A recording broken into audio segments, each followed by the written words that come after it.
Зафар Ширалиевич, как известно, недавно правительственная делегация во главе с президентом страны Эмомали Рахмоновым находилась в столице Туркменистана, городе Ашхабаде, где приняла участие во внеочередной встрече глав государств-членов ЭКО.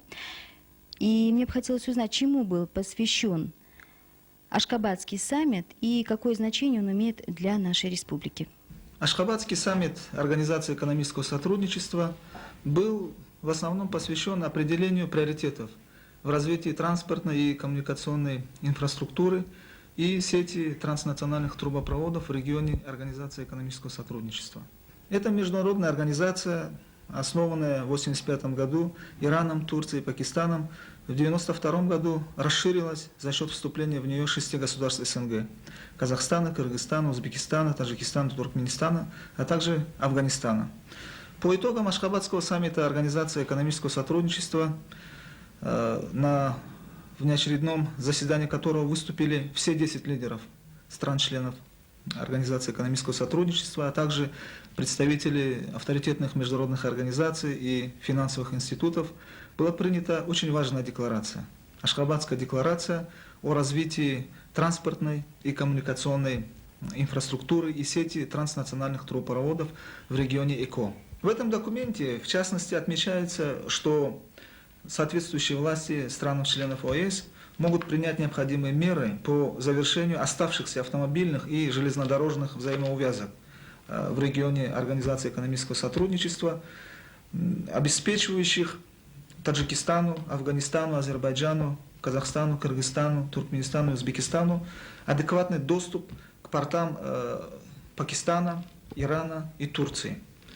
Для Таджикистана конкретно завершение оставшейся взаимоувязки, в частности, выражается в завершении строительства автомобильной дороги Куляб, Калайхумб, Харок, Мургаб, Каракарумское шоссе. В случае завершения строительства этой автомобильной дороги Таджикистан получит доступ к южным портам Пакистана. И в Ашхабадской декларации придается первостепенное значение, наряду с другими проектами, завершению строительства этой автомобильной дороги. Зафар Ширалиевич, 16 мая правительственная делегация во главе с президентом страны Эмомали Рахмоновым вылетает в столицу Киргизии Бишкек. С чем вызвана эта поездка президента? Данная поездка президента Республики Таджикистан Эмомали Рахмонова имеет очень важное значение для судеб нашей страны. Эмомали Шариш Рахмонов, как известно, едет на встречу с лидером объединенной таджикской оппозиции Саидом Абдулло Нури, с тем, чтобы обсудить оставшиеся нерешенными вопросы политического блока проблем. В частности, речь идет об определении порядка легализации политических партий и движений, относящихся к оппозиции, о порядке возобновления деятельности средств массовой информации, относящихся к объединенной таджикской оппозиции. Возможно, будут затронуты и проблемы, связанные с гарантиями и гарантами дальнейшего развития мирного процесса в Таджикистане. Мы надеемся, что эта встреча будет плодотворной, успешной. Предыдущий опыт показывает, что межтаджикский диалог на высшем уровне всегда достигает прорыва в общем процессе.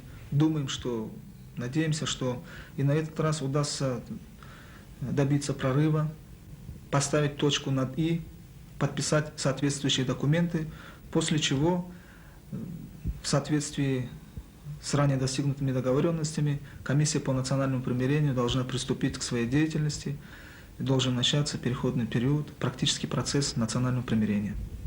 Спасибо вам за интервью.